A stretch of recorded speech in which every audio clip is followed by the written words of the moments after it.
Ne balmaw aka foli be yan ni aw balmakɛ Moussa Dante ka weleweleda kalan kɛnɛ de sigilen ye bi walanda masala ni o ye WhatsApp ye mise à jour tellement dɔ kɛ a ka application kɔnɔna la ni bɛna o kunnafoniya tellement da aw tulo kan ka da kan ni fɔlɔ ni kun ye kibaruya bila ka taa di mɔgɔ ma walasa ka dɔn k'a fɔ k'a tigilamɔgɔ y'i ka kibaruya sɔrɔ k'a kalan walima k'a bila ka taa gurupu kɔnɔ o kibaruya WhatsApp ye yɛlɛma bolo don o la ni an b'a fɔ sisan ko comment savoir si votre message a été lu dans un groupe WhatsApp yani an ka da maga o kuma la n balima min bɛ yen nɔ ni aw ma abonné n ka chaîne YouTube la n b'a laɲini aw fɛ aw ka don YouTube kɔnɔ k'a sɛbɛn Moussa Dante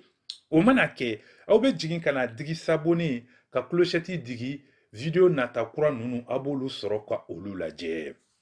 ko warasogo ja y'a kalama ye dɛ an ka taa fɛ joona ni sisan n bɛ don groupe informatique Bambara kɔnɔ sisan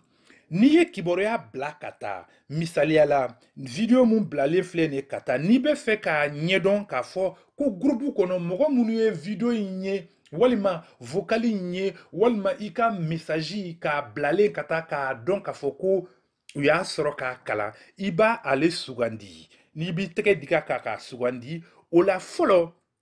WhatsApp kɔnɔna la i tun b'a ye ɲamaminan kɛrɛfɛ i ni dɔ tun bɛ yen nɔ o information tun bɛ bɔ yen nɔ i tun b'a dɔn k'a fɔ ko mɔgɔw y'u ka message sɔrɔ walima i ka video i ka vocal k'a sɔrɔ k'a kalan sisan WhatsApp y'a yɛlɛma i b'i tɛgɛ digi tɔmtɔm ni saba kan i m'a ye ko info o info in i b'o de dayɛlɛ sisan o b'a yirila k'a fɔ ko mɔgɔ minnu y'i ka kibaruya sɔrɔ k'a kalan ni o ye video ni vocaliw ye i m'a ye ko lu par o yɔrɔ bɛ kɛ bulamani ye olu tigilamɔgɔw de y'a sɔrɔ k'a kalan i bɛ sɔrɔ ka jigin ka na dugu ma i m'a ye ko livre a o yɔrɔ dɔ in o tɛ bulama ye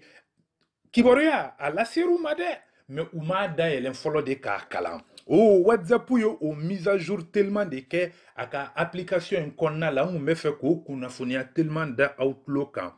n'a ye faamu sɔrɔ in na a ye nin tila an n'a limanaw ni ɲɔgɔn cɛ o fana ko o kibaruya dɔn joona ka faamu sɔrɔ la WhatsApp kɔnɔna la a ka kɔrɔfɔ